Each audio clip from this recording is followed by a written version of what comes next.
Good morning, everybody. First of all, it's an absolute pleasure to be here in Melbourne, an amazing country of Australia.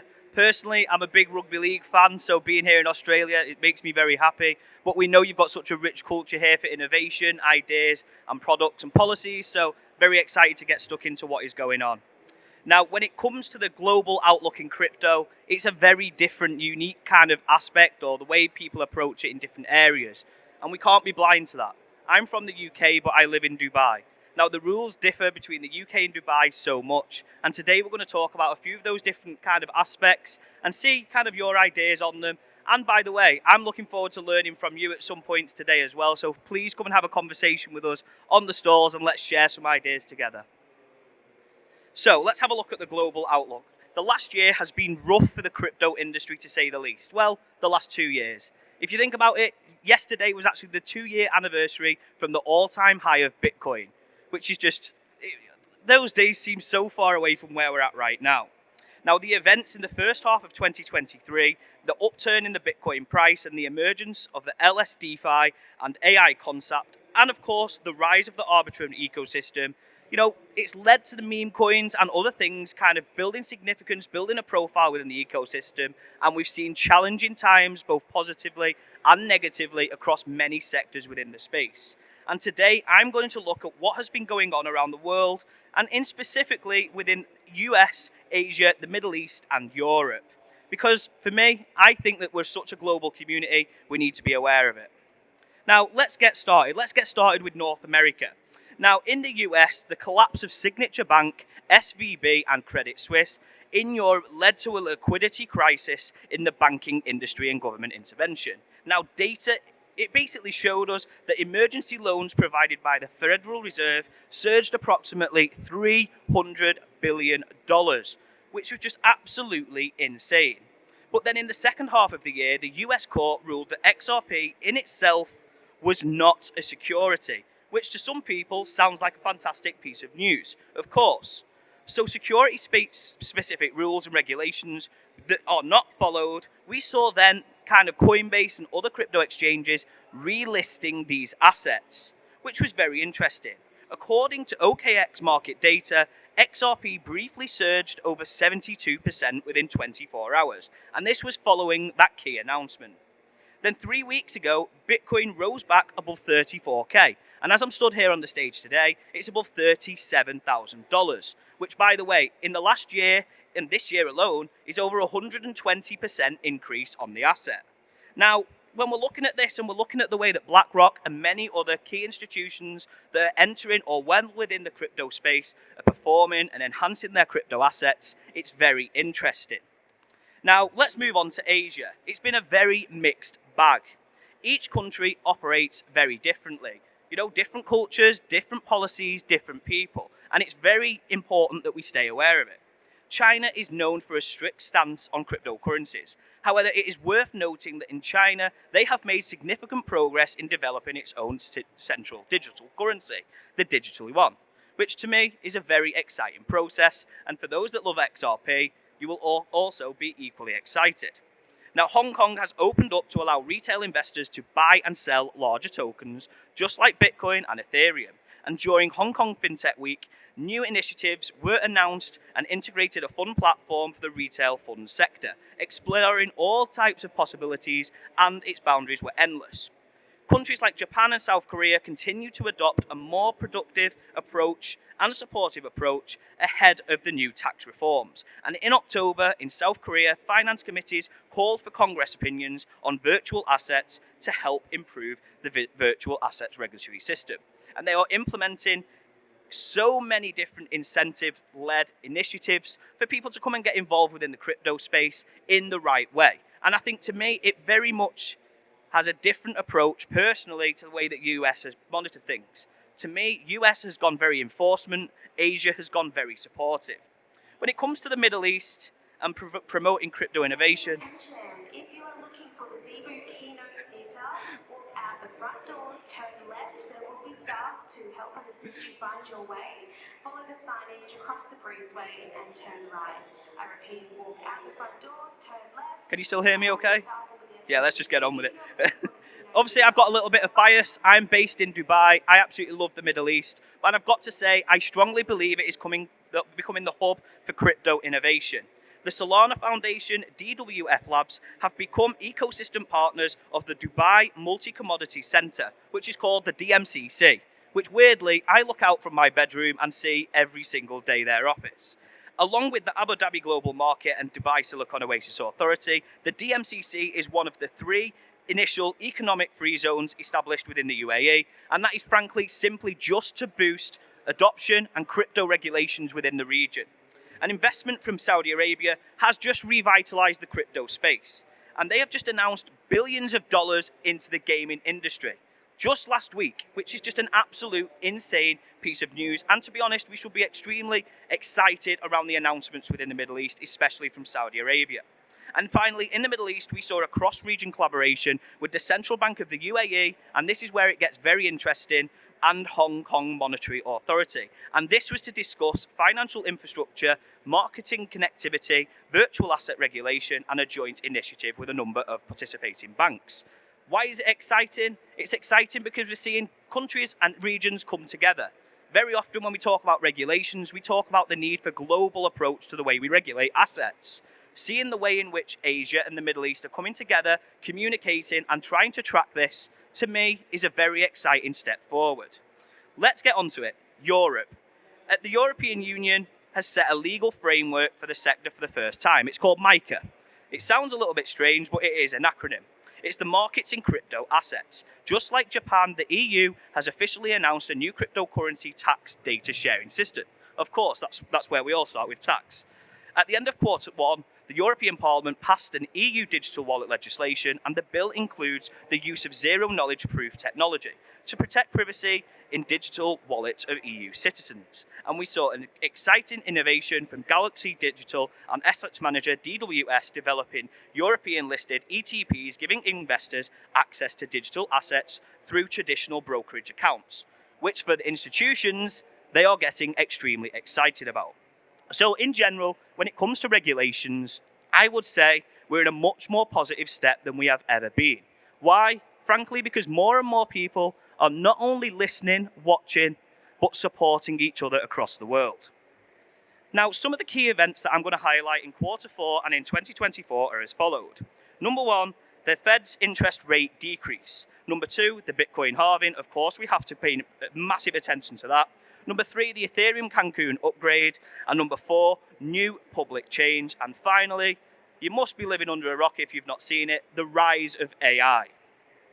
Let's get sucked straight into it. Let's have a look at what's going on. Now, the Fed interest rate decrease it is a very interesting thing. Now, the global financial markets are interconnected like water pools. And when there's an overflow in a larger pool, it can significantly impact the water levels in the smaller pools. And the US Treasury and stock markets represent this larger pool, while cryptocurrency, it constitutes basically into the smaller pool. And that's why, as a crypto professional, we must pay close attention to the macroeconomics and dynamics, especially decisions regarding this benchmark. Now, when the Fed starts lowering their interest rates and holding US Treasury bonds, they actually become less attractive. And as a result, funds may flow into the stock market, other countries, and primary smaller financial markets like crypto. Now, currently, Jerome Powell is maintaining the benchmark of interest rate at a high range between 5.25% and 5.5%. Now, this is primarily to support Janet Yellen, the US Treasury Secretary, in issuing high-yield government bonds. But by continuously issuing high-yield bonds, the US can prevent the outflow of the US dollar and attract the return of dollars from around the world. Now, it is expected that after absorbing a certain amount of market liquidity through government bonds, Powell will gradually reduce this benchmark interest rate, and Yellen will use the liquidity at her disposal to purchase low-yield government bonds, completing the transaction from high-yield to low-yield bonds. And at that point, the Securities and Exchange Commission, the SEC of course, is likely to gradually loosen regulations on Bitcoin, BTC of course, and all of the ETFs we have seen, which will then lead to Wall Street then acquiring substantial Bitcoin exposure via ETFs. Therefore, is it expected that a late shift in 2023 to July 2024, the Federal Reserve will pause interest rates and actually shift towards rate cuts. The next one, we are going to go into the Bitcoin halving. Now, the Bitcoin halving, it is on the lips of everybody within the space. We are getting so excited about what is coming in. But the 4-year cycle theory in cryptocurrency is primarily related to the halving events. And we often talk about bull and bear markets, and I think there's a lot of confusion around the language we're using. So let's just clarify this. When we're talking about this 4-year cycle, we are clearly talking about the Bitcoin halving. Now, approximately every 4 years, the mining rewards are halved, meaning that the Bitcoins mined in each block is reduced by half. Now, based on this phenomenon, some groups have developed the 4-year cycle theory, which is what I've just explained to you. Now, they basically come out and say that while this theory has seemed to hold a degree of accuracy in past cycles, it doesn't actually guarantee the same patterns will repeat in the future. I mean, let's face it, the whole crypto space is around 15 years old. That isn't enough to have so much historical data to really bet the house on. You have to really be informed around what we're talking about here. Now, this actual second event is the Bitcoin ETF, as I mentioned earlier. Now, the Bitcoin ETF is going to be, for me, possibly one of the biggest news stories we've seen within the crypto space for an awful long time.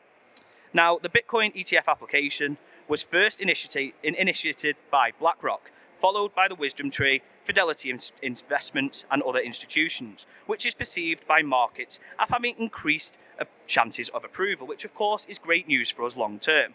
The SEC's first window to approve all 12 spot Bitcoin applications actually began this week, and there's an 8-day window between the 9th of November and the 17th of November where all 12 spot Bitcoin ETF filings could be approved by the SEC. We are in an absolute critical time for this process, and this is apparently, come out via Bloomberg, so it's come from a very reputable source. This could be one of the reasons we've seen excitement and huge volumes around Bitcoin and the price of its movement in the last 7 to 10 days. Well, actually, if you go back the last 2-3 weeks. Now, once the Bitcoin ETF is actually approved, the core beneficiary would be the price of Bitcoin itself. But meanwhile, these large institutions will accelerate the tokenizations of real-world assets, benefiting the entire RWA sector. So we do need to pay attention to projects such as Compound and MarketDAO, which are actually building within the RWA sector. Let's have a look at the Cancun upgrade. Now, Layer 2 ecosystems are thriving. I often get asked, how do I understand the different types of layers and the blockchain? And I'd like to think of them as the kind of different roads or the evolutions of society. First, we started with Bitcoin. And it was like a little village road that was constructed so that cars could get across fields and quicker and more directly. Then, as society started to grow, we needed more roads. And then we would see more and more villages being built across those roads. So the layer ones of this world, they take people from a starting point and get them going reliably. Inevitably, Ethereum is going to be the most important infrastructure we are talking about here. But with more cars, the traffic is huge. So there comes time for a cheaper alternative choice. And where some paths get you there quicker, some there are actually cheaper to ride upon. Those like Polygon, Arbitrum, or ZK Sync. As cities get more complex, they need alternative transportation. So when people get new connections, new ideas, and travel more, this is where level 3s and level 0s come in, to help these people traverse across various paths and ideally get us to the right destination. Now, crypto is evolving and the infrastructures are evolving with it. And with more decentralized dApps, unique use cases, and more pathways, it will help our societies grow. The Ethereum Cancun upgrade in October was a significant leap in improving the network's scalability and efficiency. But why should you care about it? First of all, there was a spike in the popularity between DeFi and LSDFi, and LSD stands for Liquidity State Derivatives. With Lido being a typical representative in the field, LSDFi utilizes the USD tokens like STETH, and it released from protocols like Lido for staking to gain extra earnings. Based on your positions, your configurations, and lower leverage coins and contracts, well, you're actually potentially in a much better position. You can do exactly the same thing with Bitcoin. On number 4, we were talking about new public change. Now, we explain level 2s at a high level, so I'm going to dive into the investment opportunities directly. In this sector, we are looking into some new public chain airdrop opportunities. So let's look at some profitable airdrop case of arbitrary first. Now, the airdrop range, as you can see, we had 28% of wallet addresses receive the airdrop, which was just an absolutely insane number. 620,000 users received it, and each eligible address received a minimum of 1,200, which was a maximum of 10,200 ARB tokens. Now, based on ARB's initial marketing price of $1.30, each wallet qualified, they could have actually received over $1,500, which was insane.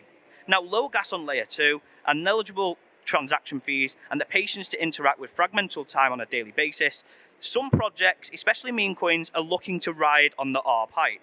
Now, they continue to distribute new tokens on the ARB airdrop recipients, such as AI Doge. Now, I don't know if you've seen that project. It's listed on many exchanges, and we list it too.